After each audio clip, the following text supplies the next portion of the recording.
Bueno, pues muy buenos días a todos. Vamos a comenzar con puntualidad. En primer lugar, me presento. Soy Mavia Isern, la responsable de desarrollo de CAE.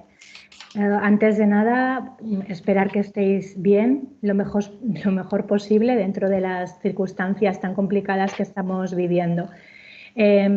Bueno, a pesar de que los esfuerzos y el tiempo de las empresas en estos momentos está centrado, como no puede ser de otra manera, en la recuperación económica y en gestionar esta crisis del COVID, desde CAEB no queremos dejar tampoco de ofreceros información y asesoramiento sobre otras cuestiones y novedades que no podemos dejar de lado porque afectan a la gestión empresarial y que son las que nos van a permitir también seguir avanzando. Por este motivo, pues bueno, una jornada, uno de los desayunos empresariales que teníamos organizados de manera presencial, como es el dedicado a la Ley 11/2018 sobre información no financiera y diversidad, lo consideramos oportuno replantear, aunque fuese en formato de píldora y de webinar online, para que tengáis la información y el asesoramiento necesario en esta materia. Es una pildorita que realizamos en colaboración con Auren Consultores. Nos acompaña Antonio Viader, que es socio y director del área de consultoría de Auren en Baleares. Y destacar pues, que Antonio es licenciado, MBA y máster en gestión de calidad. Tiene una amplia experiencia profesional en dirección de empresas y como consultor y emprendedor. Está especializado en estrategia corporativa, innovación y proyectos y políticas de I+D+I, especialmente en el sector turismo. Es miembro de la Comisión de Estrategia y Procesos de Consultoría y de la Comisión de Sector Turismo en Auren. Y también destacar pues, que es docente en Innovación y Emprendimiento en la Universidad de Baleares y en la Escuela de Organización Industrial. Yo creo que es uno de los mejores expertos con los que podíamos contar para abordar esta materia. Él va a hacer una exposición en torno a unos 30 o 40 minutos en la que os explicará a qué empresas están obligadas a realizar el informe de información no financiera, cuáles son los principales requisitos de la Ley 11/2018, cuáles son los principales estándares e indicadores de referencia, el proceso de verificación y de inscripción en el registro mercantil y también abordar un poquito las principales dificultades que hay en este proceso.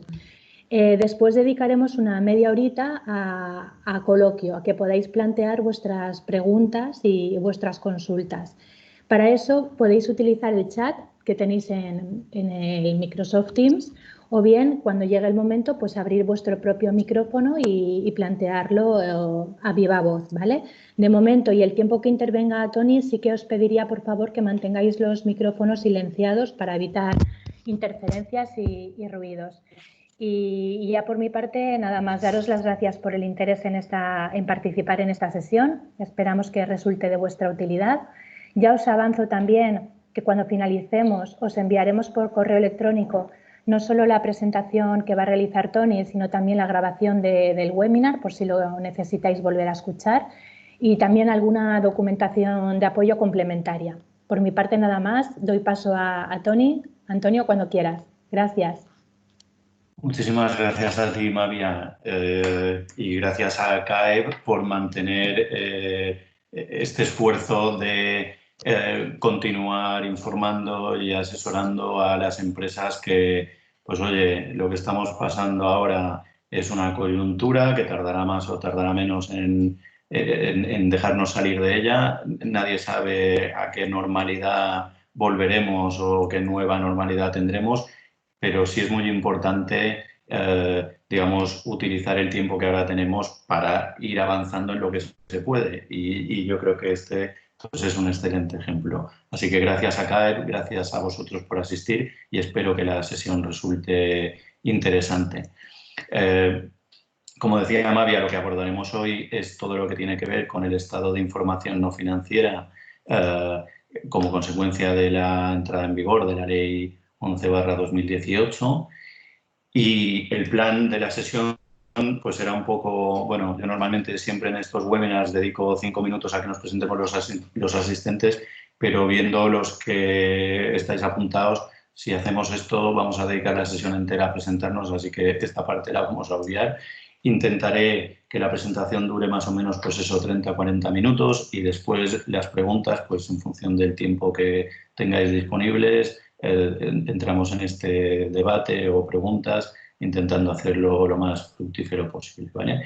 Además de la amable presentación que ha hecho Mavia de mí, que le agradezco mucho, simplemente un minuto para presentaros Auren, la firma donde trabajo. Somos una firma de servicios profesionales, tenemos 4 grandes áreas: auditoría y assurance, consultoría, abogados y asesores fiscales y corporate finance. En España tenemos 15 oficinas y en el mundo, pues con oficinas propias y red internacional, estamos en 70 países y más de 300 oficinas. En cuanto a lo que es el estado de información no financiera, en Auren lo trabajamos desde 2 perspectivas, o bien ayudando a las empresas desde el área de consultoría a su definición y elaboración, o desde el área de auditoría y assurance a su verificación, que como veremos ahora pues es preceptiva, ¿no? Vale, pues un poco este es el esquema de lo que quería contaros hoy. En el tiempo que le vamos a dedicar y de la manera informal que me gustaría hacer esto, no se trata de hacer un curso acelerado sobre estados de información no financiera, sino simplemente poneros en situación, daros el contexto y explicaros lo básico a lo que determinadas empresas tienen que enfrentarse obligatoriamente y otras pueden hacer de manera voluntaria. Y desde este punto de vista, un poco he estructurado esta presentación, pues yendo a ver de dónde viene todo esto de la información no financiera, cuál es su objeto, la pregunta clave: ¿esto me obliga a mi empresa sí o no? ¿Y cómo y por qué? ¿Cuáles son los contenidos que fija la ley y los estándares de referencia que se incluyen en ella? Y después ya entrar en cómo es el proceso de elaboración y verificación. Y en la parte final os comentaré sobre los estándares GRI, que se refieren a ellos la ley desde los antecedentes hasta en múltiples artículos, y un foco especial en lo que son grupos de interés y el análisis de materialidad. Bien, ¿de dónde surge todo este tema de la información no financiera? Bueno, pues yo creo que todos estaríamos de acuerdo en que hasta hace un cierto tiempo la visión de la razón de ser de una empresa era pues generar el máximo retorno a la inversión de sus accionistas. Y en términos de reporte, lo importante en una empresa era, una vez generados los beneficios, cuantificarlos y reportarlos a sus accionistas. Este panorama ha ido cambiando bastante en los últimos años y es un cambio que además se está acelerando, porque ya no es solo importante hacer públicos los resultados de la empresa, explicar y registrar públicamente cuánto ha ganado mi empresa o mi grupo, sino también cómo se han conseguido esos beneficios. Sabéis que ha habido crisis reputacionales de empresas acusadas de explotación laboral infantil o de un comportamiento medioambiental inadecuado o muchas otras cosas, ¿no?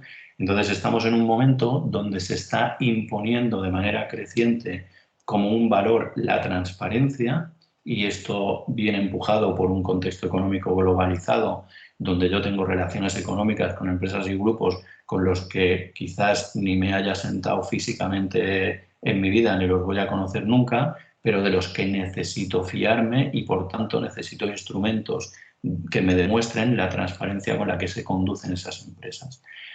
Y también es creciente el papel de los llamados grupos de interés, a los que volveremos al final de la presentación, de manera que ya no es solo importante tener informada a la propiedad o a los accionistas de una empresa, sino también a sus trabajadores, a sus clientes, a sus inversores, a todo un abanico de actores con los que la empresa se relaciona, ¿no? Por eso se han ido generalizando ya no solo los reportes, digamos, de la auditoría de cuentas tradicional, sino que cada vez hay más información que las empresas publican en relación con el medio ambiente, con los trabajadores, con las comunidades locales, con sus clientes y socios, con la RSC, etc. Digamos que en este sentido ha habido pues, dos recorridos que han transcurrido en paralelo, ¿no? Por un lado está el recorrido de mercado, donde muchas empresas, obligadas a ello o no, publican cada año memorias de gestión y cada vez más empresas publican no solo memorias de gestión económica, sino también las llamadas memorias de sostenibilidad, de acuerdo a diferentes estándares, y sobre esto también volveremos luego.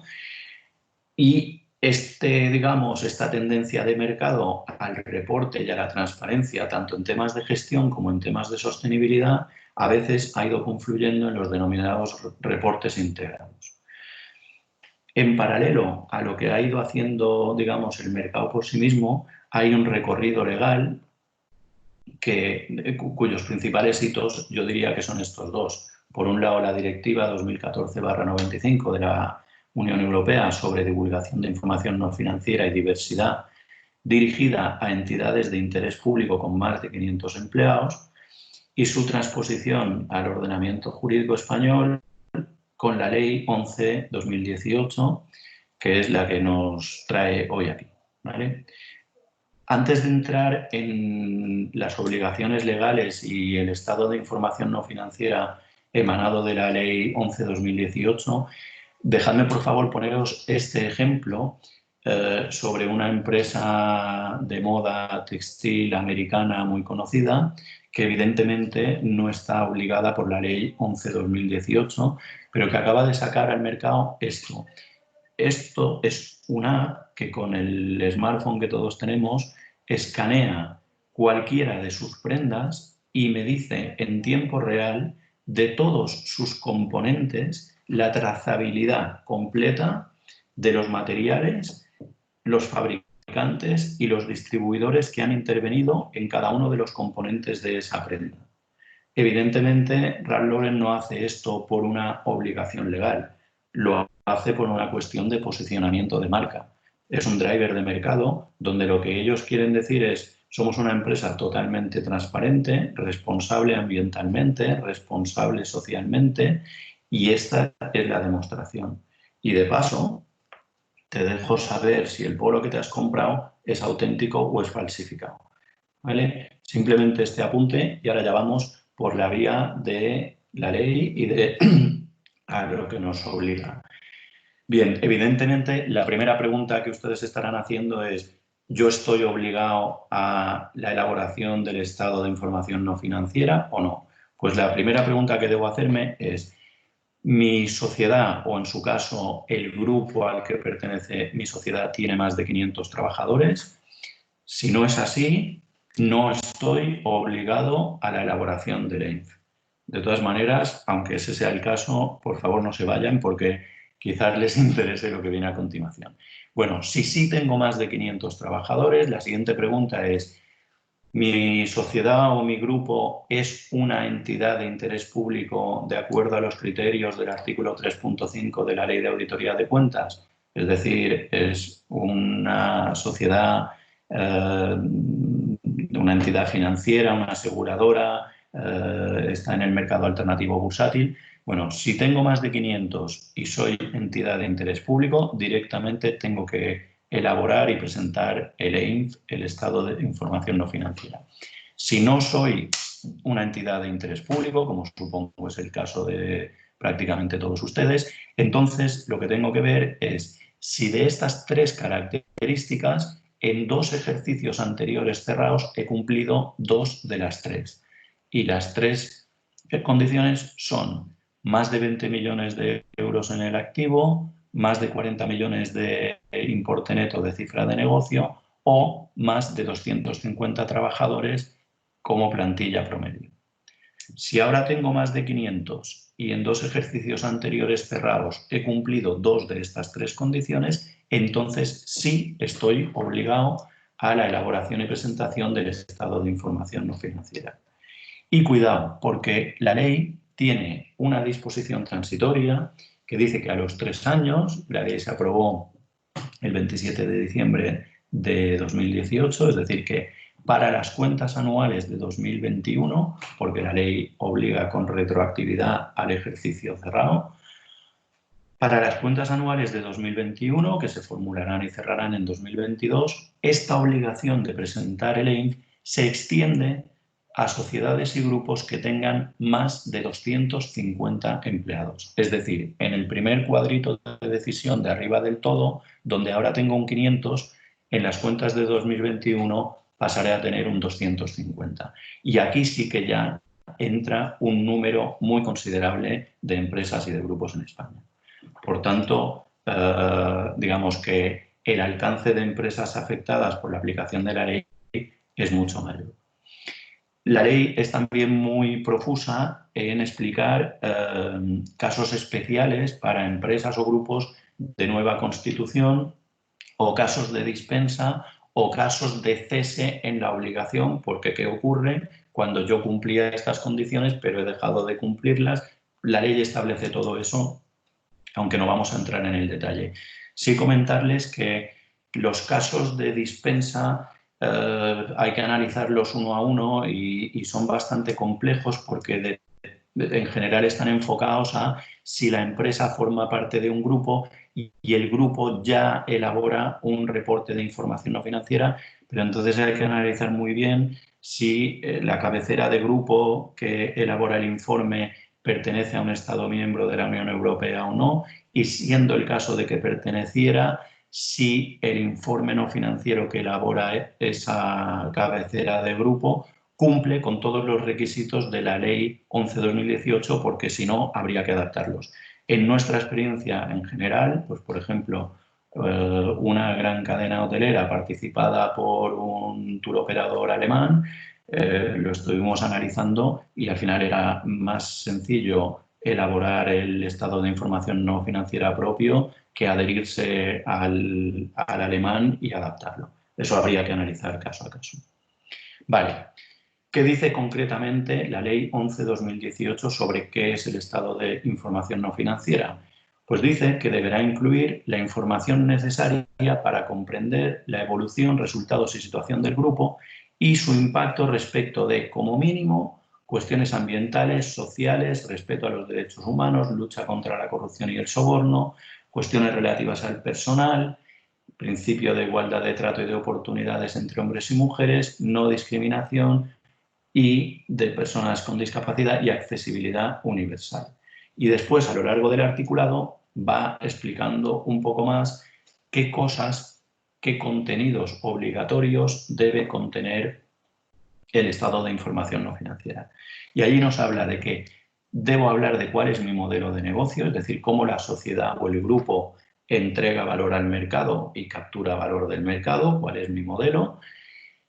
Habla de un análisis de materialidad y sobre esto volveremos al final de la presentación y después ya detalla aspectos materiales mínimos sobre los que debo comentar en mi estado de información relativos al medio ambiente, personal, derechos humanos, corrupción y soborno, los famosos sistemas de compliance y el impacto de mi sociedad o mi grupo en la sociedad en general, en la relación con proveedores y clientes y, curiosamente, aunque se trate de un estado de información no financiera, fija unos requisitos mínimos de información fiscal, de tributación fiscal de mi sociedad o grupo en los distintos países donde opera.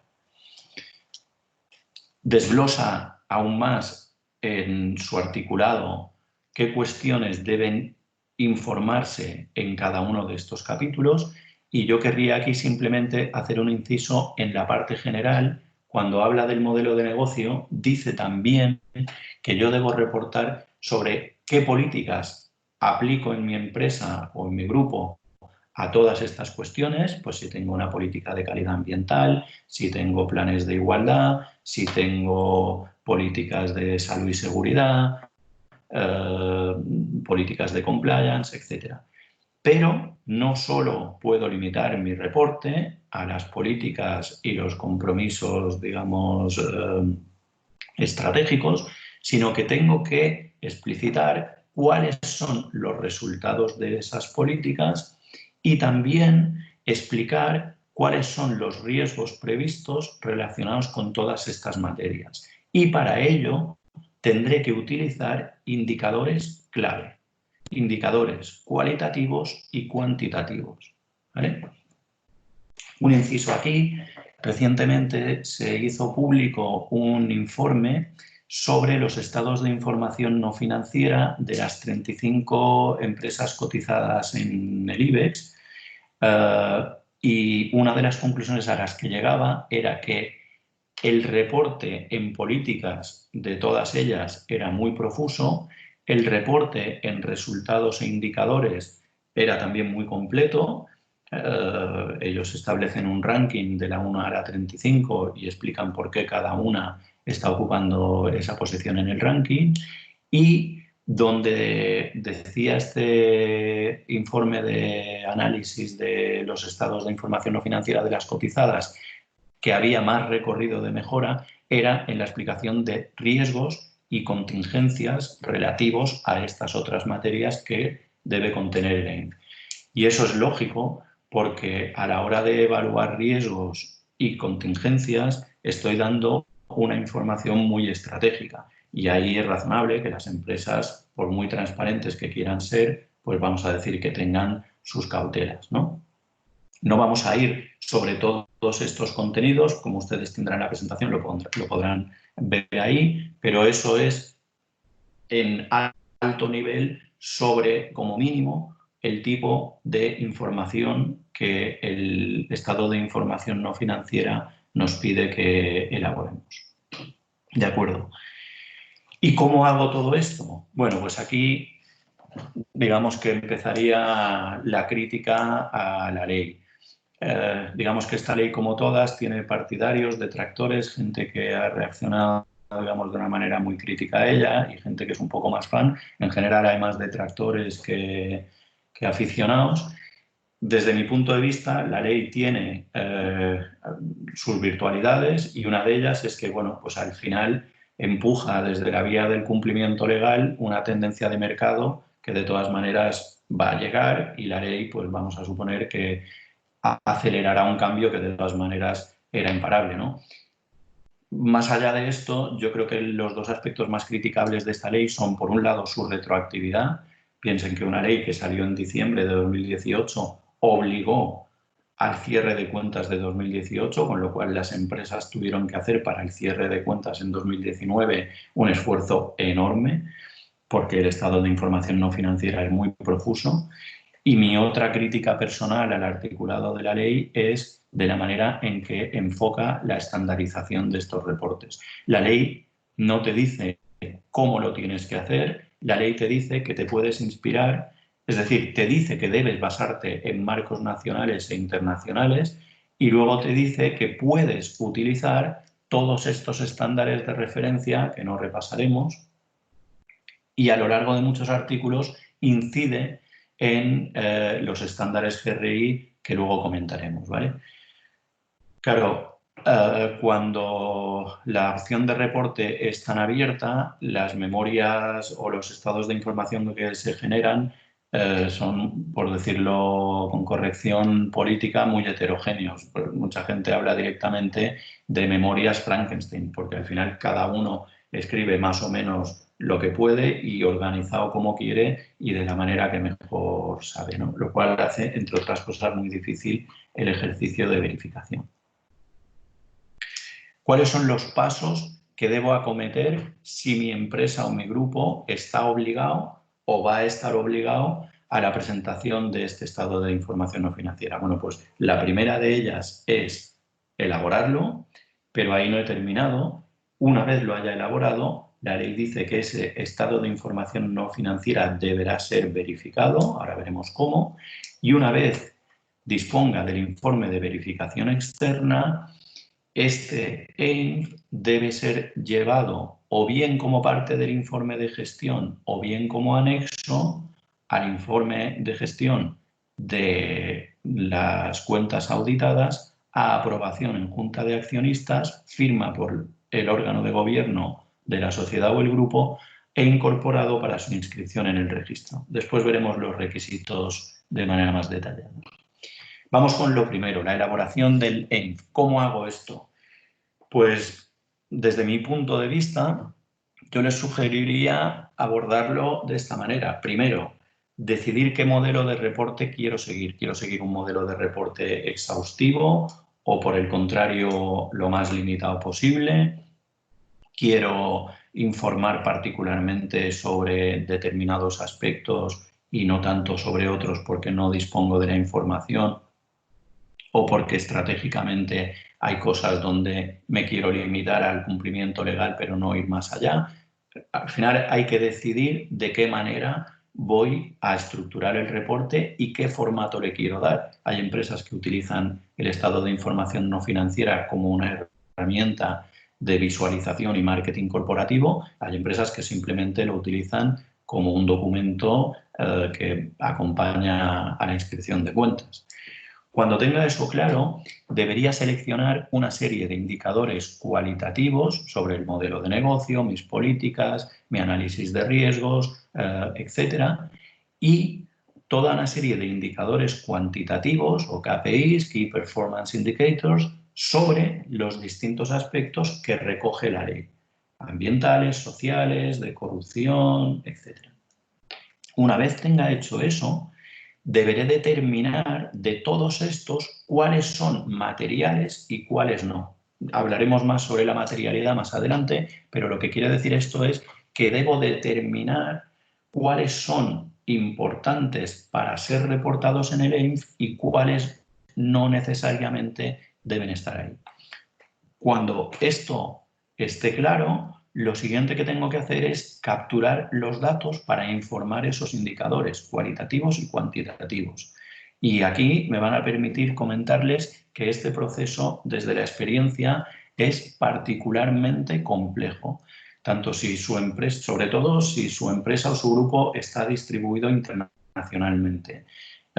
Cosas que pueden parecer triviales, como consumos energéticos, consumos de agua, cuando las tengo que recopilar centralizadamente desde centros de negocio distribuidos en la península o la Unión Europea o el mundo entero, no es tan sencillo, sobre todo si las empresas no están en una inercia de reporte centralizado, ¿vale?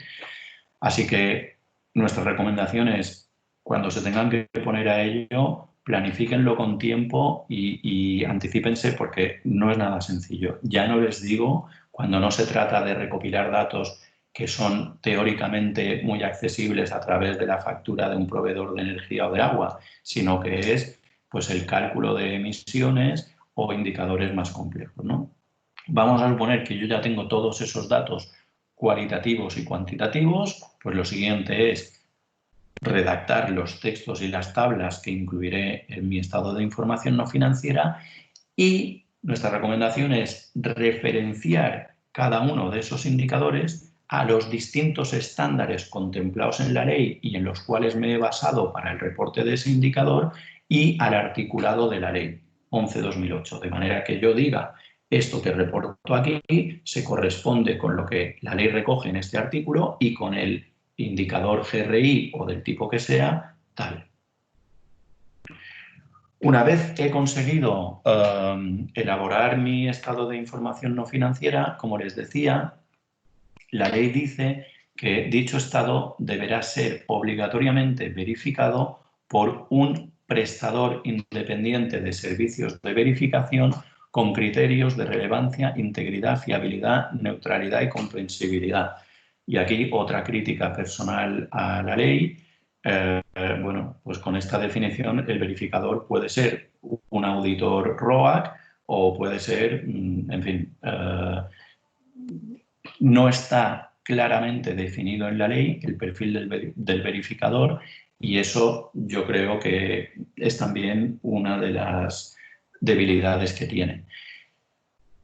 El informe de verificación que cada uno escoja también está lanzando un mensaje al mercado. Si yo verifico mi estándar con un verificador de reconocido prestigio, pues estoy lanzando un mensaje al mercado. Si verifico mi informe de cualquier manera, estoy simplemente diciendo que cumplo un requisito administrativo.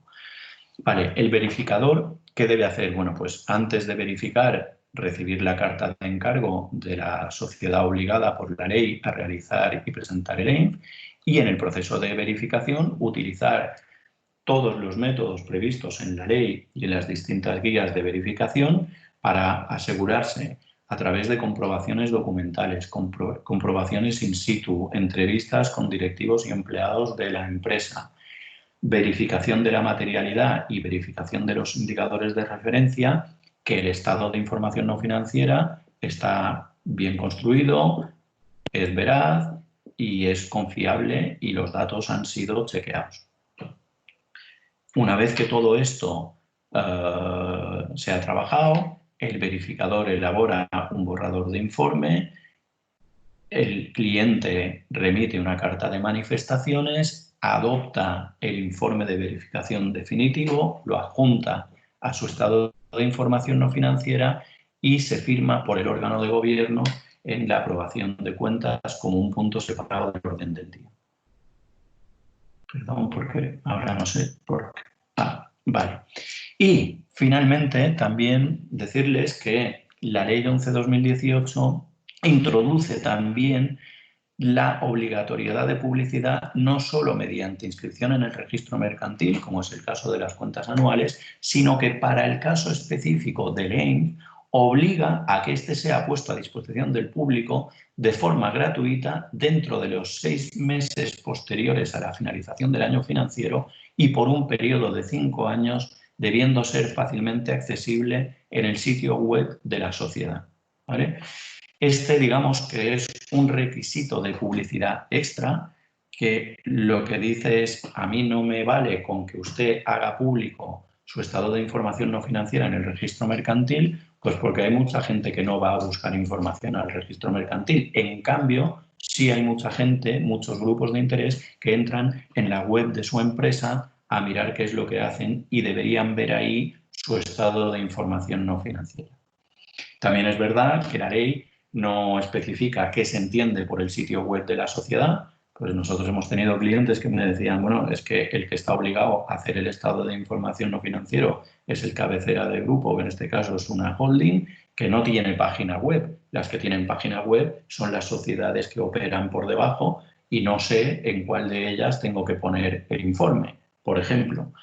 O otros clientes que nos preguntan, bueno, ¿y si no lo subo, qué ocurre? Pues no hay un régimen sancionador previsto de momento, se supone que habrá un reglamento que desarrollará la ley y allí lo dirán, pero de momento esto no está explícito en ningún sitio, ¿no?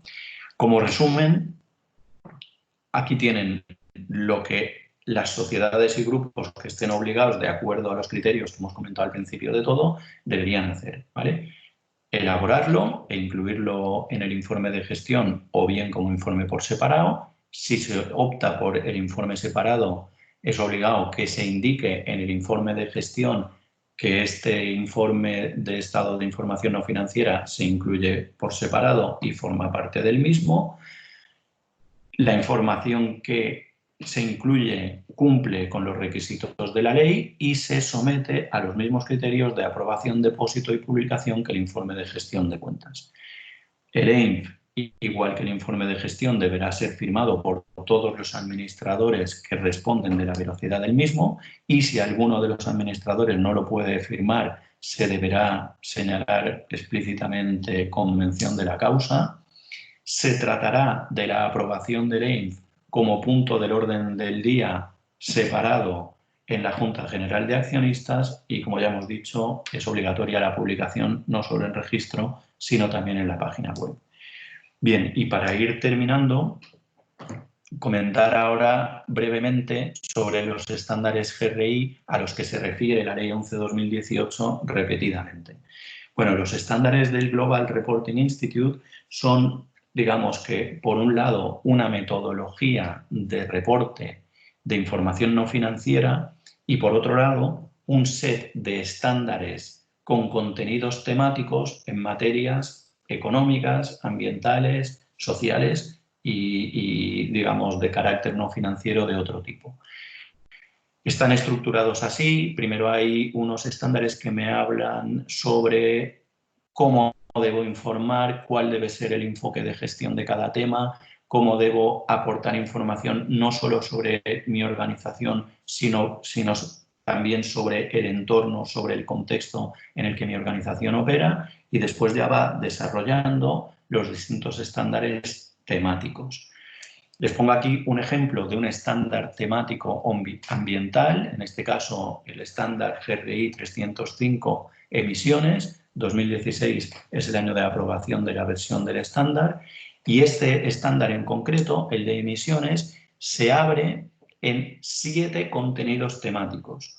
Uno que es de emisiones directas de gases de efecto invernadero de alcance 1, otro que es el de alcance 2. Esto depende de si la emisión tiene lugar directamente en mi centro de negocio o en otros sitios de los cuales mi cadena de aprovisionamiento y negocio depende, cuál es la intensidad de las emisiones, las medidas y los resultados en la reducción de estas emisiones, etc. Y cada uno de estos contenidos temáticos se explicita en el estándar GRI en cuanto a cómo la información debe presentarse en mi reporte GRI. ¿Vale? Aquí, por ejemplo, para el subcontenido temático 305.1, emisiones directas de alcance 1, GRI me dice cómo debo presentar la información, o bien utilizando el valor bruto de emisiones directas en toneladas métricas de CO2 equivalente, además del CO2, utilizar el resto de gases que aquí salen incluidos en el cálculo, etc. ¿Vale? He querido incluirles aquí también el estándar GRI 416, que hace referencia a la salud y seguridad de los clientes. Bueno, creo que es evidente que en el momento en que nos está tocando vivir toda esta crisis de la pandemia, este estándar va a adquirir una relevancia fundamental. Y GRI también va a tener que evolucionar. Fíjense que, hablando de emisiones, tengo 7 contenidos temáticos con un desarrollo extremadamente profuso, porque las emisiones estaban en el punto de mira de un montón de grupos de interés, mientras que sobre la seguridad y salud de los clientes, pues al final tengo 2 contenidos temáticos únicamente que me dicen que debo atender al incumplimiento de normativas que hayan dado lugar a sanción, al incumplimiento de normativas que no hayan dado lugar a sanción, sino simplemente a advertencias, y a incumplimiento de códigos voluntarios. Bueno, pues este es un estándar GRI candidato a la evolución y a irse ampliando. Y terminaremos con el tema de la materialidad. La materialidad es importante porque lo que busca la materialidad en GRI, por decirlo de una manera muy informal, es que las empresas no reporten solamente sobre lo que les va muy bien, sino que reporten sobre lo que es importante. Imagínense que yo soy una empresa del sector energético, que tengo un impacto sobre la sociedad brutal en temas de emisiones y que hago un reporte donde mi principal aspecto ambiental es la gestión del agua y la gestión de los residuos. Estaría haciéndolo muy mal. ¿Por qué? Porque estaría desenfocando la materialidad de mi reporte. ¿Vale? La materialidad me fija cuáles deben ser los impactos significativos, tanto en términos económicos como ambientales y sociales, y 2, y muy importante, que influyan sustancialmente no solo en mi valoración, sino también en la valoración y decisiones de mis grupos de interés. ¿Vale? Así es como define GRI la materialidad. En el caso de la Ley 11/2018 me encuentro con otra pega, que es que, por un lado, la ley me empuja a inspirarme en estos estándares como el de Global Reporting Initiative y, por tanto, a utilizar esta definición de materialidad, pero al mismo tiempo ya me está fijando unos contenidos mínimos de salida. Por tanto, a la hora de realizar el AIM y fijar la materialidad mínima de mi reporte, lo que debemos hacer es ver qué es relevante para mi empresa, ver qué es relevante para mis grupos de interés y ver cuáles son los contenidos mínimos que exige la ley. Y esas 3 cosas sumadas fijarán qué es material para mi reporte y qué no lo es. Los grupos de interés. Les he puesto aquí un ejemplo de mapa de grupos de interés, en este caso de una entidad financiera. Me ha gustado la manera en que lo hacen, porque no solamente dicen quiénes son sus grupos de interés, los clientes, los accionistas, los empleados, proveedores, la sociedad en su conjunto, los órganos de gobierno, sino que además dicen cómo se van a comunicar con ellos de manera continuada y de manera periódica. Es decir, si para mí de verdad es relevante lo que tienen que decir mis grupos de interés en cuanto a lo que es material para mi reporte, les tendré que preguntar. Y si solamente les pregunto una vez al año, porque les mando un mail cuando tengo que hacer el informe una vez al año, hombre, el feedback que voy a tener va a ser muy limitado. En cambio, aquí ellos fijan los canales a través de los cuales se comunican con ellos y establecen en cada momento y a través de qué canal cómo van a recabar su feedback para la determinación de la materialidad. Una manera muy habitual de, digamos, mostrar gráficamente lo que es material y lo que no para la selección de indicadores en mi reporte son las denominadas matrices de materialidad, donde al final yo pongo en dos ejes qué es prioritario para mi organización y qué es prioritario para mis grupos de interés. Y evidentemente aquello que esté en el cuadrante o en la zona de máxima importancia para mis grupos de interés y de máxima importancia para mi organización será lo que deberá ser de una materialidad esencial para mi reporte. A esto, en el caso de LENZ, deberemos incluir aquello que, aunque no tuviera una alta prioridad ni para mí ni para mis grupos de interés, sí lo tiene en la ley y, por tanto, lo debo incluir. ¿Vale? Y finalmente, ya para terminar, añadir que los estándares GRI no son el único referente a adoptar para la elaboración de ley.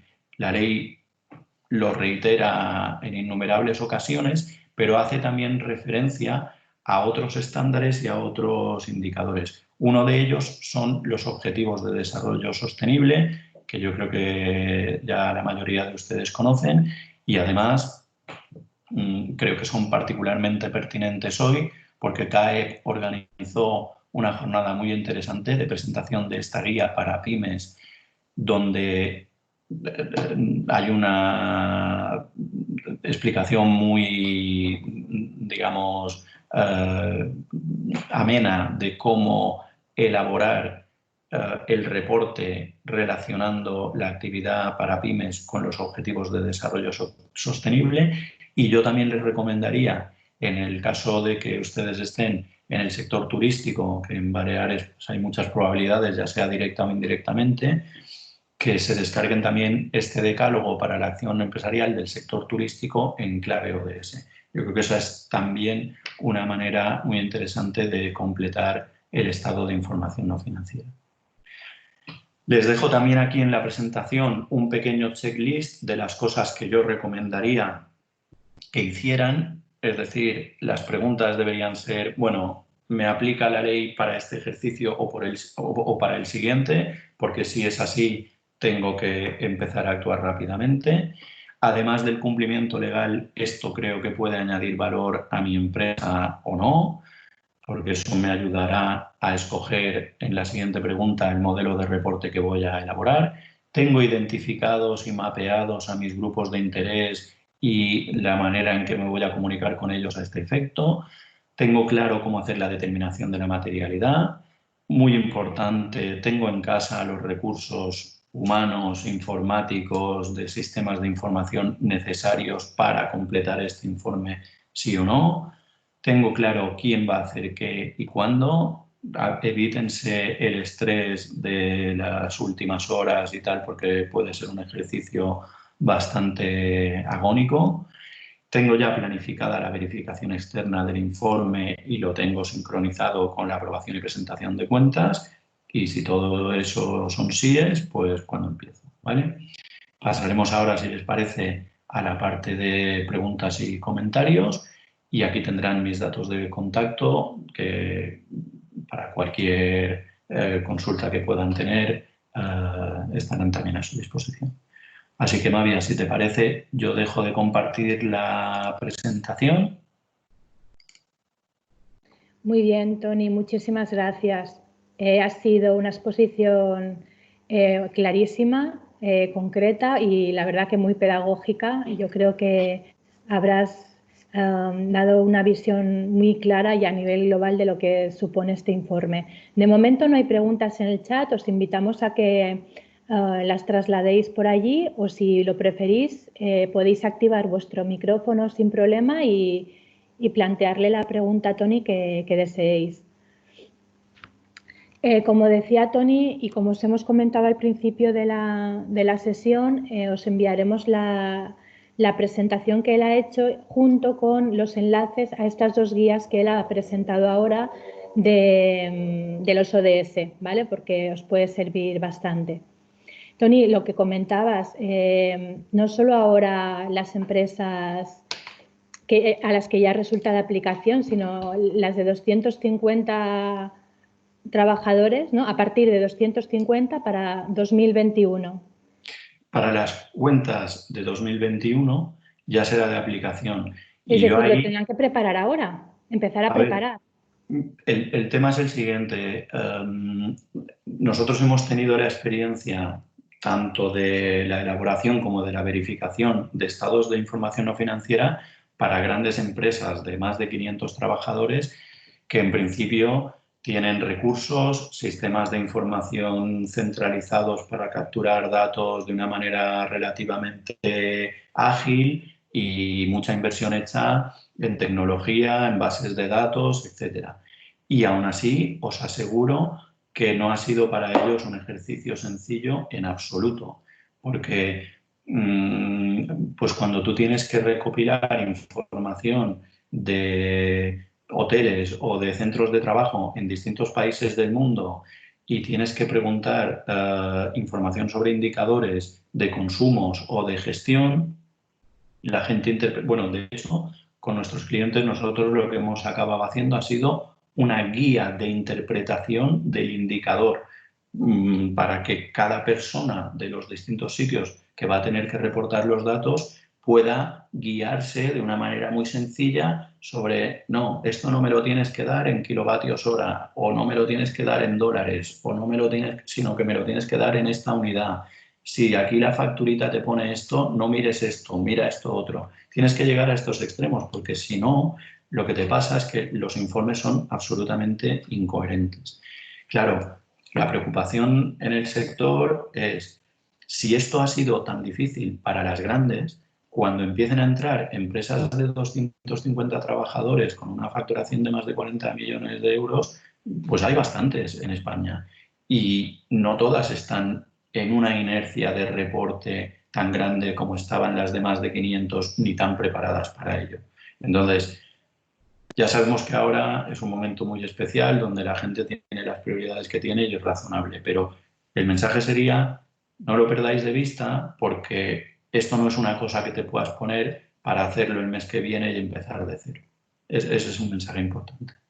Vale, mira, te voy trasladando algunas de las preguntas. Te preguntan si puedes comentar el tema de grupo empresarial con varias sociedades. Sí, vale.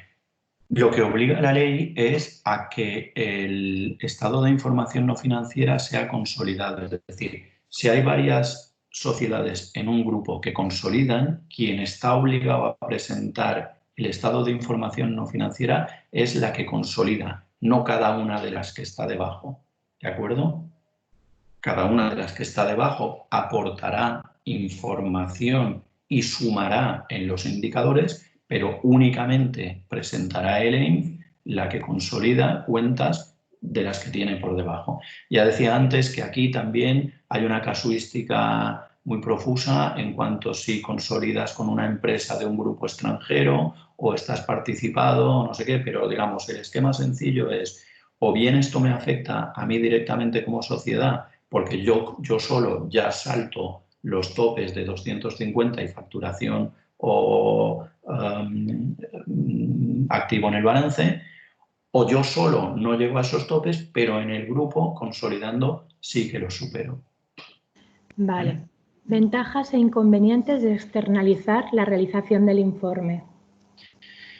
Bueno, yo ni en este caso ni en general en nada suelo creer demasiado en la externalización completa de las cosas. Es decir, yo creo que el óptimo está en una mezcla de involucración de recursos propios con asesoramiento externo y en buscar el equilibrio óptimo entre, oye, si yo resulta que soy de una organización grande, pues en Baleares tenemos, yo qué sé, grupos hoteleros que tienen 12 personas en su departamento de sostenibilidad, pues evidentemente esa cadena no va a necesitar externalizar absolutamente nada porque tiene 12 profesionales expertos dedicados full time íntegramente a esto y por supuesto que van a hacer un trabajo excelente.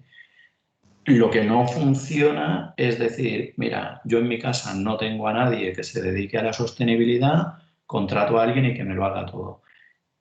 Yo aconsejo el asesoramiento externo en la medida en que sea necesario, pero tiene que haber al menos una involucración por parte de la propiedad o de la dirección de la empresa en capturar los datos y ejemplarizar en que los datos son importantes para el reporte. ¿Vale? Muy Eso bien, es importante. La siguiente pregunta que te plantean es, ven que el GRI 305 es muy parecido al informe GEI que se debe presentar para inscribir las emisiones del ejercicio en el MITECO. ¿Crees que se podría sustituir el informe GEI por el GRI 305? Totalmente. Es decir, el GRI no es una exigencia legal de la ley. La ley dice que te debes basar en estándares nacionales o internacionales y te sugiere GRI repetidísimas veces y además de GRI 27 estándares más. Lo importante es que si las emisiones son un aspecto material para tu actividad y tu organización, reportes emisiones de acuerdo a una metodología contrastada en un estándar nacional o internacional y que lo expliques. Yo o nosotros en nuestra labor profesional cuando asesoramos en la elaboración de estados de información no financiera, lo que aconsejamos siempre es vamos a buscar el estándar que mejor se adapta a la realidad de tu empresa, vamos a explicar por qué lo hemos utilizado en lugar de otras alternativas posibles y vamos a utilizarlo de manera confiable. Ese es un poco el camino. Celina, que te preguntaba antes por el tema del grupo empresarial con varias sociedades, te pregunta, ¿y si no consolidan pero juntas son más de 250 trabajadores? En este caso. No, si no consolidan, no estarían obligadas. Vale. Entonces, te plantean, si mi empresa tiene 400 trabajadores, pero hace grupo con otras, bueno, que en total suman 550, entiendo que tengo que hacer el informe este año, ¿no? Si consolidan, sí. Sí, hace grupo con otras, en total suman 550, entonces sí, ¿no? Si es así, la respuesta sería, si eso ya ocurría en ejercicios anteriores, ya lo deberían haber hecho, y si no lo han hecho, lo deben hacer ahora. Sí, consolidan. Vale, perfecto. Pues ya no hay más preguntas, Tony. Vamos a cuadrar bastante bien el horario previsto. Genial. ¿Quieres comentar alguna cosita más que hacías? Pues nada, simplemente eso, daros las gracias. Creo que estáis desde CAEP haciendo un esfuerzo encomiable por mantener, creo que esto es importantísimo, ¿eh? Es decir, en estos momentos, lo curioso de todo este tema de la sostenibilidad y el reporte como consecuencia de la gestión de la sostenibilidad es que es una tendencia que ahora todavía adquiere más vigencia que nunca. Lo que pasa es que la crisis coyuntural a la que esto nos lleva nos está poniendo muchas dificultades ya para la propia sostenibilidad económica de muchas empresas y esa es la prioridad número uno, por supuesto. Pero bueno, esto pasará, no sé a lo que volveremos o lo nuevo que vendrá, pero empresas habrá siempre y en en la tendencia esta global y yo creo que creciente hacia la sostenibilidad, en la medida en que los sistemas de reporte se van a ir implantando de manera cada vez más universal y cada vez a empresas más pequeñas, mi consejo sería, oye, empezad a interesaros por esto. En CAEP sois particularmente activos en todo lo que tiene que ver con ODS, con RSC y con sostenibilidad, y yo creo que en vosotros tienen un aliado perfecto. Y lo dicho, en lo que os podamos ayudar, encantados. Sí, gracias, Tony. Es que Objetivos de Desarrollo Sostenible, Agenda 2030, al final ahora ya estamos prácticamente todas las organizaciones, los integramos en nuestros planes estratégicos. No puede ser de otra manera para ser competitivo y esto pues al final es, bueno, pues un pequeño, grave, importante varapalo en el camino, pero no podemos tampoco perder de vista esa hoja de ruta, ¿no?, de los ODS. Bueno, muchísimas gracias a todos los que os habéis sumado a este webinar. Somos conscientes de que no es fácil parar y dedicarle pues esa hora de atención a otra cuestión que podemos plantearnos como no prioritaria en estos momentos, pero de verdad que valoramos mucho pues, vuestro interés y que queráis manteneros al día de todas estas cuestiones que tarde o temprano os pueden afectar. Como os he dicho, os mandaremos la documentación por correo electrónico y, bueno, estamos a vuestra disposición para cualquier consulta o información en lo que os podamos ayudar, tanto Tony desde Auren como desde CAEP. Así que gracias a Tony por la colaboración, por la espléndida intervención que ha hecho y a todos vosotros. Hasta pronto. Muchas gracias, María. Un abrazo.